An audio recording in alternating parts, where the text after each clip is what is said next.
La 43e session ordinaire de la conférence des chefs d'État et de gouvernement de la CEDEAO s'ouvre dans 1 heure à Abuja, au Nigeria. Au cœur des débats, le Mali. Dans cette édition, les activités du chef de l'État, Alassane Ouattara, a accordé plusieurs audiences à des personnalités. Des progrès dans la lutte contre le VIH-Sida. Dans 4 mois, il ne faudra plus qu'un comprimé par jour au lieu de 18 pour le traitement du sida et très bientôt un comprimé tous les 4 mois. Nous assisterons dans ce journal au forum régional sur les médias et le VIH-Sida. La RDC accuse de nouveau son voisin rwandais d'apporter un soutien logistique aux rebelles du M23. Les affrontements ont repris dimanche entre forces de l'ordre et rebelles. Selon Kinshasa, 120 rebelles ont été tués.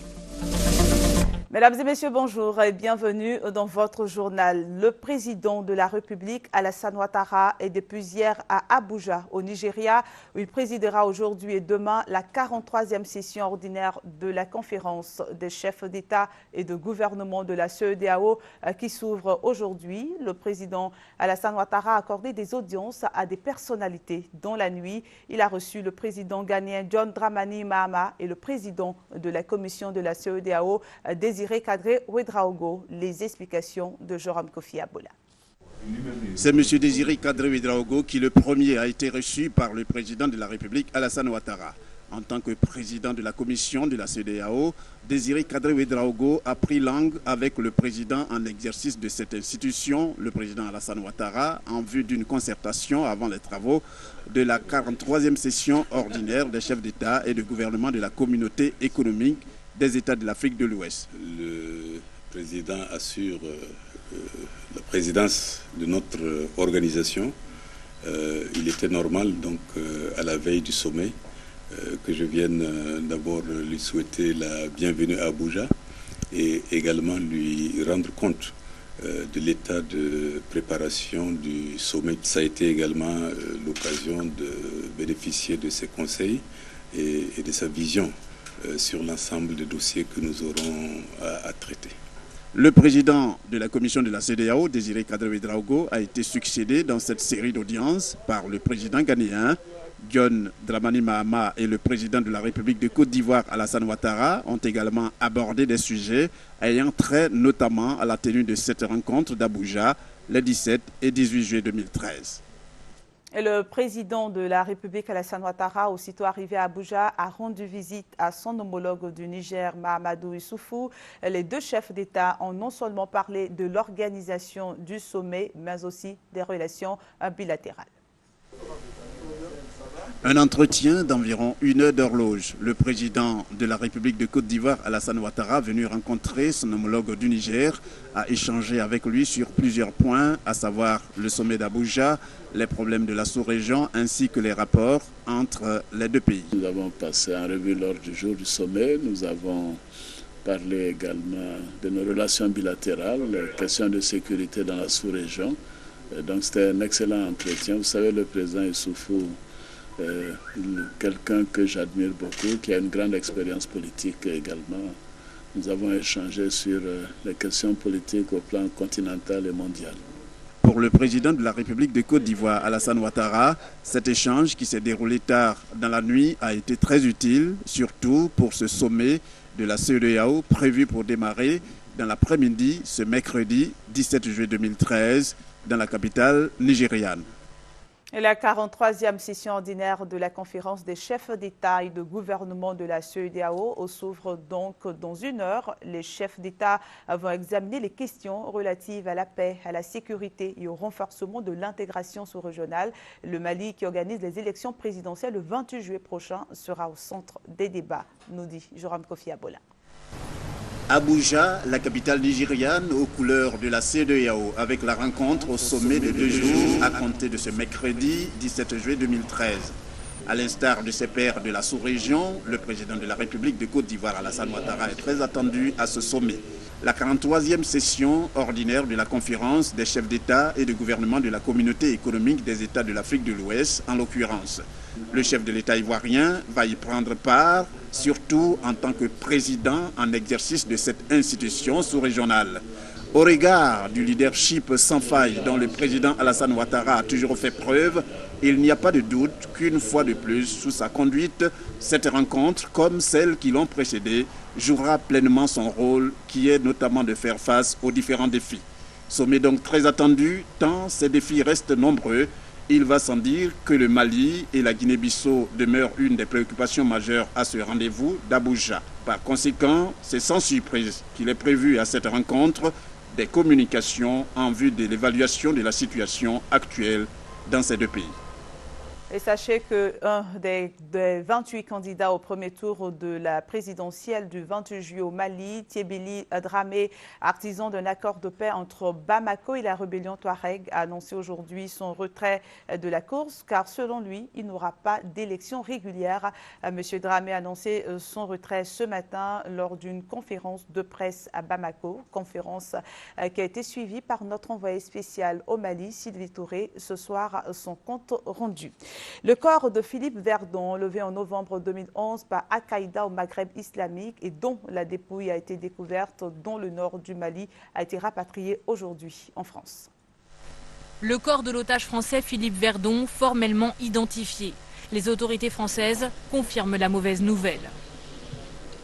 Il y a encore telle ou telle investigation précise à faire, mais je peux vous dire, il n'y a pas de doute. Et donc, notre compatriote, malheureusement, a été tué. En novembre 2011, Philippe Verdon était enlevé dans cet hôtel du Nord Mali en compagnie d'un autre Français, Serge Lazarevitch. Les deux hommes tombent entre les mains d'Al-Qaïda au Maghreb islamique. En mars dernier, AQMI annonçait l'exécution de Philippe Verdon, une information longtemps non confirmée par Paris. Son corps a été découvert début juillet au Nord Mali. Il reste encore beaucoup de zones d'ombre sur les circonstances de sa mort.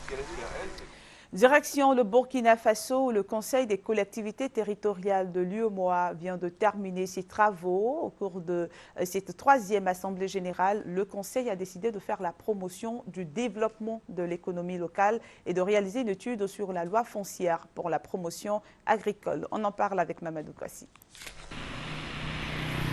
Implication des microfinances dans le financement de la décentralisation. Réalisation d'une étude sur la loi foncière au niveau sous-régional. Renforcement de la coopération transfrontalière entre les collectivités territoriales. Promotion du développement de l'économie locale. Autant de recommandations adoptées à l'issue de la troisième assemblée générale du Conseil des collectivités territoriales, CCT, de l'UEMOA, tenue à Ouagadougou dans la capitale du Burkina Faso. Elles seront soumises à la prochaine assemblée générale des chefs d'État de l'UEMOA prévue pour le mois de septembre 2013. Si ces recommandations sont adoptées par les chefs d'État, les collectivités locales de l'UEMOA seront désormais autonomes sur le plan financier. Les mécanismes proposés, en leurs composantes que sont la subvention dans un esprit de solidarité agissante, l'emprunt invitant les collectivités territoriales à entrer dans les marchés financiers et enfin l'appui institutionnel en vue du renforcement des capacités de nos fêtières constituent à eux seuls des instruments de dimension exceptionnelle, innovants, qui amèneraient à coup sûr nos collectivités au rang d'entités administratives émergentes. Prochain rendez-vous des élus locaux des 8 pays de l'espace UEMOA, Cotonou en 2014. Mais avant, un réseau de femmes membres du Conseil des collectivités territoriales a été mis en place. Il est dirigé par la Sénégalaise Aïssatou Sow Diawara. Hier après-midi, le secrétaire général par intérim du RDR s'est entretenu avec la chefferie traditionnelle Atchan. Abadou Soumoro a invité les chefs traditionnels à être des acteurs de paix. Les explications de Francis Boiffon.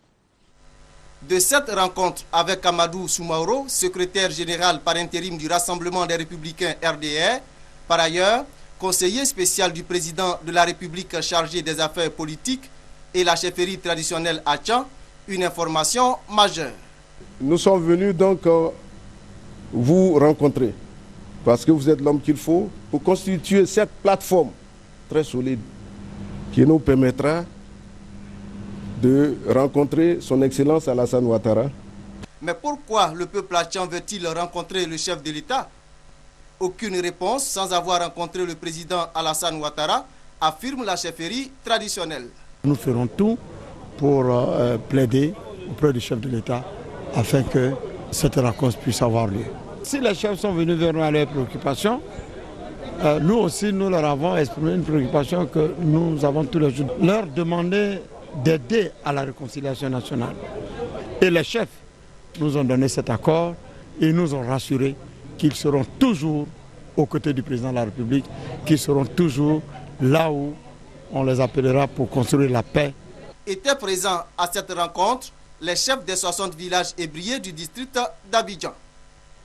Dans le volet santé, les progrès enregistrés dans la lutte contre le VIH au sida. De 18 comprimés pour le traitement du sida, on est passé à un comprimé par jour.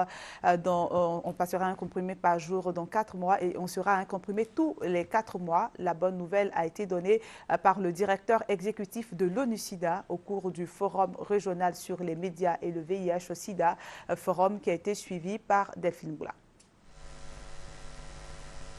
Sur ces images, sur ces photos, M. Boukiki, il est burundais. Il vit avec le VIH-Sida depuis plus de 10 ans. Apparemment, il respire la pleine forme. Désormais, il est demandé aux médias de véhiculer dans leurs articles des images positives des personnes vivant avec le VIH. Plus d'images de malades agonisants, plus d'images de malades mourants, amaigris et sans espoir.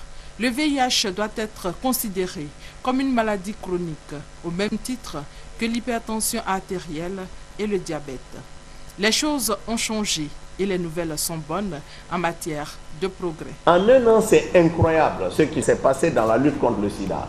Il y a seulement un an, personne n'aurait pensé qu'on aurait parlé d'une cure fonctionnelle. Vous connaissez le cas du bébé de Mississippi qu'on a mis sous traitement très tôt et à 18 mois, l'enfant n'avait aucune trace de sida. Si le traitement est bien suivi, l'infection à VIH-Sida peut être réduite considérablement. Pour la première fois, on a aussi la preuve que si on met les gens sous traitement très tôt, on peut réduire l'infection de 96%. On sait qu'aujourd'hui, avec la circoncision, on peut réduire chez les hommes l'infection au moins de 66%. On sait qu'il y a un vaccin qui n'est pas efficace à 100%, mais au moins à 33%. Autre bonne nouvelle, l'épidémie est sous contrôle. Bientôt, je ne sais pas, dans 3 mois, 4 mois, on aura des médicaments encore plus performants. Et pas plus de 3 ou 4 mois. Vous allez entendre parler sûrement d'une injection tous les 4 mois ou d'un seul comprimé tous les 4 mois. Et n'oubliez pas qu'on est passé de 18 comprimés par jour à 1 comprimé, mais ça sera 1 comprimé tous les 4 mois. Le combat contre le VIH-Sida est plus que jamais engagé. On peut même dire que l'on emprunte la dernière ligne droite. Bientôt en Afrique, on parlera de 0 nouvelle infection, 0 discrimination et 0 décès liés au VIH-Sida. Dans le même volet, cette rencontre des membres du syndicat national des cadres supérieurs de la santé. Il s'agit de la 14e édition et c'était à Yamoussoukro. Pendant 3 jours, les professionnels de la santé ont planché sur la prise en charge des malades. La prise en charge des malades constitue un souci majeur pour tout professionnel de la santé et nécessite un renforcement régulier des capacités. Une préoccupation bien perçue par le syndicat national des cadres supérieurs de la santé qui vient d'initier un enseignement post-universitaire à l'endroit des professionnels de la santé, portant sur le traitement des maladies telles que le diabète, l'hypertension artérielle et autres maladies évoluant au fil du temps. Ce partage de l'information médicale s'impose. Il y a de nouvelles façons de poser des diagnostics, il y a de nouvelles classifications des maladies, et il y a de nouvelles molécules pour la prise en charge de ces malades. Et donc, le devoir du syndicat national est de former ses membres. Les praticiens n'ont pas voulu manquer le rendez-vous de Yamoussoukro. On a retenu beaucoup de choses, ça nous a appris à améliorer nos traitements. Les séminaires comme ça nous permet de revoir certaines affections. Cette rencontre a été une occasion pour le secrétaire général du SINACASI de saluer les efforts du gouvernement en faveur des professionnels de la santé. Le président de la République a accédé à notre requête majeure qui est la prise en compte de nos indices, a accepté de signer ce décret qui nous donne 400 points d'indice sur nos salaires à compter de janvier 2014. Sincèrement, merci au président de la République, à tout le gouvernement. La 15e édition des enseignements post-universitaires aura lieu les 3, 4 et 5 juillet 2015 à Yamoussoukro, avec pour thème les pathologies urogénitales et digestives qu'elle prise en charge. Et parlons maintenant de la lutte contre le chômage. L'Agence pour la promotion de l'emploi propose des formations qualifiantes complémentaires pour répondre au problème de l'inadéquation entre la formation et les offres du marché. On en parle avec Serge Gangomin. Les difficultés des jeunes à obtenir un emploi en Côte d'Ivoire sont entre autres dues au fait que les formations reçues au cours de leur cursus sont pour la plupart théoriques et souvent non adaptées aux exigences du marché de l'emploi selon l'AGEP, l'Agence pour la promotion de l'emploi. L'AGEP veut donc donner une seconde chance aux jeunes diplômés. Solution, cette structure propose des formations complémentaires qualifiantes. Le niveau de qualification est le meilleur rempart contre le non-emploi. C'est dans ce sens que le programme d'aide à l'embauche, dans son approche de solution au chômage des jeunes, a une vieille tradition d'intervention qui date depuis 1995 en vue d'améliorer l'employabilité des jeunes, de compenser leur différentiel de productivité et d'égaliser leurs chances d'accès à l'emploi. Le ministre d'État, ministre de l'Emploi, de la formation professionnelle et des affaires sociales, Moussa Dosso, a saisi l'occasion de cette rencontre avec les jeunes pour engager un dialogue franc. Pourquoi vous ne vous inscrivez pas à la GEP comme demandeur d'emploi? Je sais que vous ne vous attendiez pas donc à cette question. Je ne vais pas vous demander de répondre maintenant, mais j'attends vos réponses dans l'adresse email de la GEP.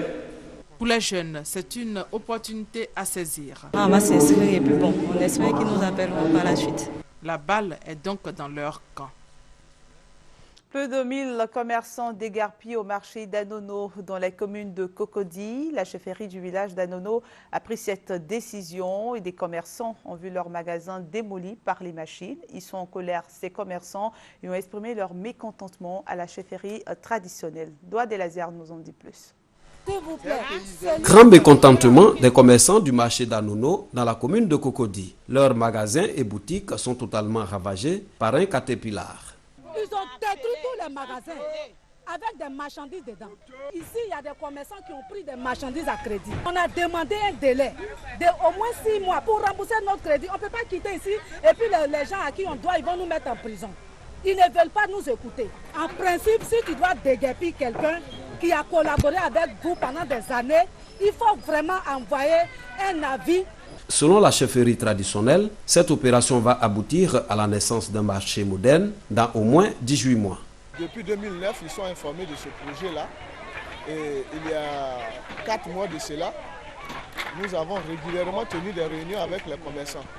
Malheureusement, ceux qui ne veulent pas partir, parce qu'ils sont très bien installés au détriment de ceux qui n'ont pas de place, ne veulent pas partir.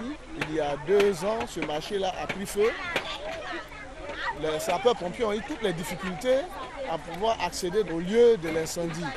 Donc, vraiment, toute réflexion faite, la chefferie a décidé de doter Anono d'un marché moderne et sécurisé. Voilà, on ne peut pas faire d'omelette sans casser les œufs. En attendant les travaux du nouveau marché, certains commerçants ont été relocalisés à 100 mètres de l'ancien site. Ils seront en priorité dans l'acquisition des nouveaux magasins à venir, selon la chefferie traditionnelle. Des coiffeurs formés aux pratiques sanitaires du métier, c'est une initiative du syndicat national des professionnels éclairés de la coiffure et de l'esthétique. Les précisions de Maïsako. Esmel Elvire et Yapi Chantal sont 2 coiffeuses soucieuses de la santé de leur clientèle. Ces 2 artisanes de la beauté savent qu'il est impératif de désinfecter leurs outils de travail au risque d'exposer les habitués de leur salon au sida et à d'autres pathologies liées à leur métier telles que les kéloïdes, les poux, le tétanos, l'hépatite, etc. Ça, c'est le stérilisateur qui permet de stériliser les appareils qui consistent à faire la beauté des pieds et la beauté des mains. Voilà, donc on ouvre comme ça et on met tout le matériel là-dedans. Le matériel qui consiste à faire la beauté des pieds et des mains. On referme et on appuie là. Avant même que la cliente n'arrive, je désinfecte déjà mes instruments et À sa présence même aussi, je le fais. Si Elvire et Chantal arrivent à mettre en pratique ces règles d'hygiène, c'est bien grâce aux séances de formation initiées par le SINAPCC, le syndicat national des professionnels éclairés de la coiffure et de l'esthétique. Comme elle, d'autres coiffeurs et esthéticiens ayant appris sur le tas vont se familiariser à partir de lundi prochain aux bonnes pratiques de leur métier et aux lois qui le régissent. Les coiffeurs, n'étant pas véritablement formés quant à l'exercice de leur métier, constituent un danger pour la population elle-même. Parce que les techniques de désinfection du matériel de coiffure, les techniques de désinfection du matériel d'esthétique ne sont pas véritablement mises en exergue dans la formation sur l'État. Au terme de la formation, les apprenants vont disposer chacun d'une carte professionnelle. Une chose qui ne déplairait pas à la police sanitaire, dont une opération d'assainissement dans le milieu de la coiffure et de l'esthétique est annoncée dans les prochains mois. La question de la qualité du cacao au cœur des préoccupations du Conseil du café cacao. Au cours d'une révision avec les coopératives, les producteurs ont été exhortés à produire des fèves de qualité pour atteindre la certification. Le reportage de Jeannette Toubé. Une fin de campagne heureuse pour les producteurs de la coopérative Ecopranide de Diokwe. Pour l'ensemble des 1107 producteurs que compte cette coopérative, plus de 220 millions de francs CFA ont été distribués comme primes, dont 140 pour leurs efforts sur la qualité des fèves commercialisées. Le président du conseil d'administration de cette coopérative, Seydou Kiebré, indique que sa structure récolte ainsi le fruit de sa bonne organisation et du respect strict de toutes les consignes données par les responsables du conseil Café Cacao. Pour cette campagne qui vient de s'achever, Ecopranide Diokwe a commercialisé 4075 tonnes de cacao et 574 tonnes de café avec un chiffre d'affaires de plus de 3 milliards 650 millions de francs CFA. Les exportateurs et chocolatiers partenaires de cette coopérative ainsi que le sous-préfet de Diokwe, Abian Yaoueli, ont révélé que Ecopranide est dans la région du Guémon la meilleure des coopératives. De la littérature dans cette édition et on sera à Bouaké pour en parler. L'université Alassane Ouattara de Bouaké a abrité la cérémonie de dédicace de 5 œuvres de l'écrivain Toby Emmanuel. L'écrivain a exposé sa vision de ses œuvres littéraires. Le reportage de Ouattara Amadou Walter et de Diarasouba Larsand. L'amphithéâtre D du campus 2 de l'université Alassane Ouattara a abrité la cérémonie de dédicace des œuvres de l'écrivain Toby Emmanuel. Dédicace organisée par le Club des Amis des Lettres en hommage à l'écrivain poète. Aurore d'Afrique à Sanoudja, Colère des Guilles, Sueur de Lune, Paruli Rebelle et Jelly Néné pour toi mon Afrique étaient à l'ordre du jour. Amoureux du style poétique de l'écrivain qui représente pour ses étudiants un idole. Ceux-ci n'ont pas manqué l'occasion de l'imiter et de le citer à travers des déclamations. Toby Emmanuel utilise la métaphore digestive pour évoquer les réalités sociopolitiques de l'Afrique. Mon écriture, en valorisant la culture gouro et pas dire la culture même mandingue et même camerounaise et africaine, se met au service, au chevet d'une Afrique malade qui a besoin de ses fils pour la relever, pour la ressusciter. C'est avec sacerdoce que je prends ma plume et que je poétise. Deuxième vice-président de l'Association des écrivains de Côte d'Ivoire, l'écrivain poète Toby Emmanuel est enseignant à l'université Alassane Ouattara. Il est titulaire d'un doctorat en lettres modernes. À l'étranger, la République démocratique du Congo, dont les forces armées sont aux prises avec les rebelles du M23 dans l'est du pays, a accusé de nouveau son voisin rwandais d'apporter un soutien logistique à cette rébellion dans une lettre publiée hier. Les armes parlent à nouveau dans le Nord Kivu. À l'est de la République démocratique du Congo, la rébellion du M23 et les forces armées congolaises ont repris les combats. À la barrière de Kanyaruchinya, les casques bleus sont une nouvelle fois des témoins privilégiés. Entre deux feux, les habitants de Mounigui ont fui depuis longtemps, laissant un quartier désert. Les derniers récalcitrants prennent la route à leur tour. Nous nous en allons parce qu'il y a des crépitements de balles et des explosions de bombes, donc on part. Plus bas, des dizaines de curieux s'accrochent à flanc de collines pour suivre les échanges des tirs.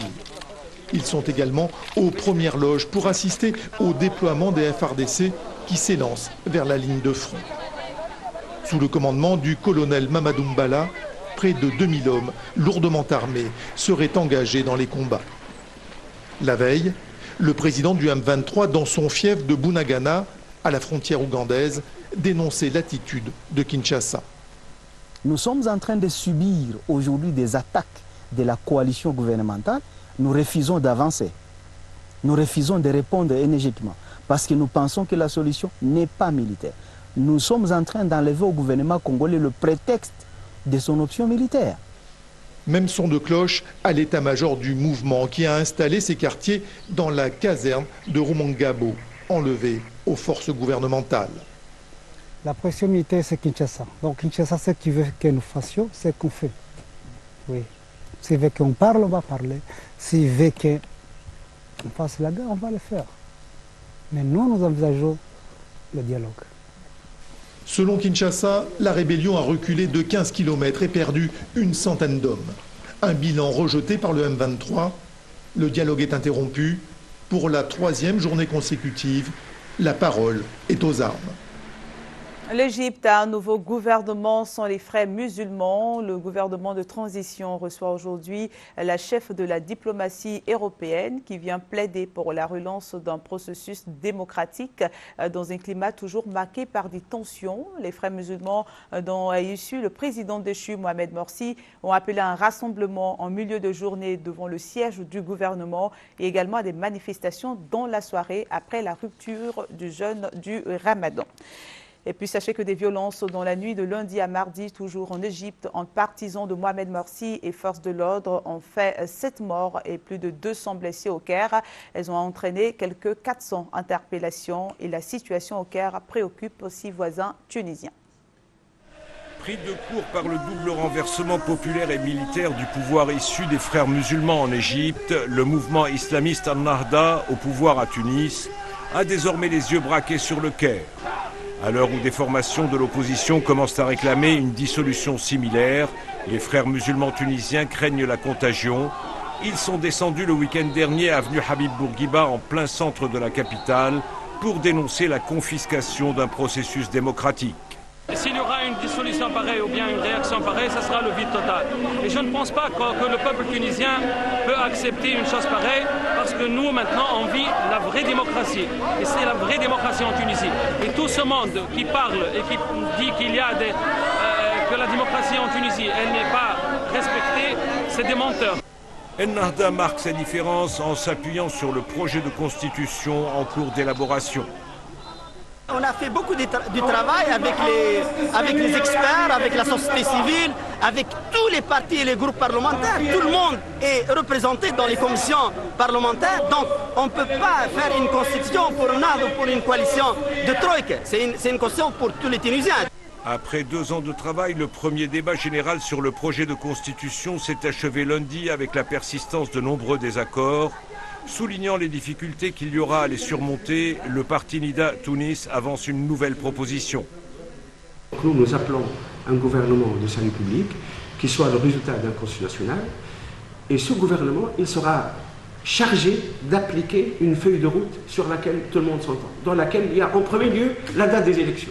Quelle que soit la tournure des événements en Égypte, les Tunisiens devront en tout cas en tirer les leçons. La presse algérienne s'interroge sur la capacité du président Abdelaziz Bouteflika à diriger le pays, soulignant son affaiblissement visible à son retour hier de France où il était soigné depuis près de 3 mois à la suite d'un AVC. Ses ennuis de santé ont fragilisé l'hypothèse d'un 4e mandat voulu par ses partisans, mais sur lequel il ne s'est pas encore prononcé. Du cinéma, pour terminer en beauté cette édition, la bande dessinée Aya de Yopougon a été adaptée au grand écran. La sortie en salle est prévue aujourd'hui. Bienvenue à Yopougon, un quartier populaire d'Abidjan que nous avons baptisé Yop City pour faire comme dans film américain. Je vous présente Yop City, fin des années 70. C'est ici que vit Aya, une jeune fille sérieuse qui rêve de devenir médecin. Ses journées, elle les partage entre l'école, sa famille et ses 2 meilleures copines, Adjoa et Bintou.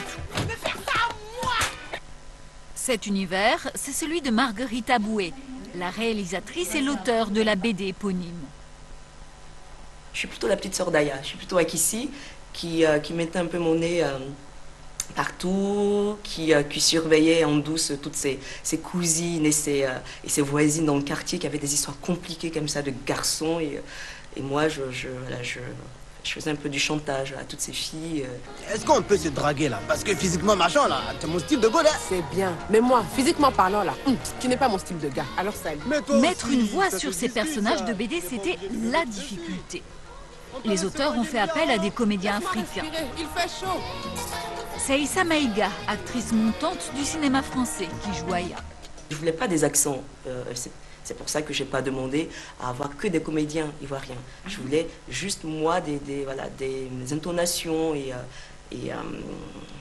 c'est ce que ces comédiens qui viennent de presque tous les pays d'Afrique ont joué. Pour qu'il me donne un nouveau père. Aya, c'est la chronique d'une Afrique gay et moderne, loin des caricatures misérabilistes. Et si tu continues à te tortiller comme ça, tu vas me tuer. C'est cette recette qui a fait le succès de la BD. 6 albums et 600 000 exemplaires vendus. Pour ceux qui ne connaissent pas l'Afrique, d'abord ils ont une impression d'étrangeté et ensuite ils ont une impression de familiarité. Et je pense que ça se joue vraiment sur l'impression de familiarité et voilà, sur l'absence totale de leçons. On n'a pas de leçons à donner d'une quelconque manière, c'est juste une œuvre de fiction. Aya, il faut qu'on parle. Le film sort en salle mercredi en France, en attendant une projection à Yopougon dans quelques mois. Mon Grégoire là, il ne boit que du champagne et s'habille chez le plus grand couturier de Paris, Tati. Voilà, et c'est la fin de cette édition. Merci de votre aimable attention. Souvenez-vous de toujours aimer.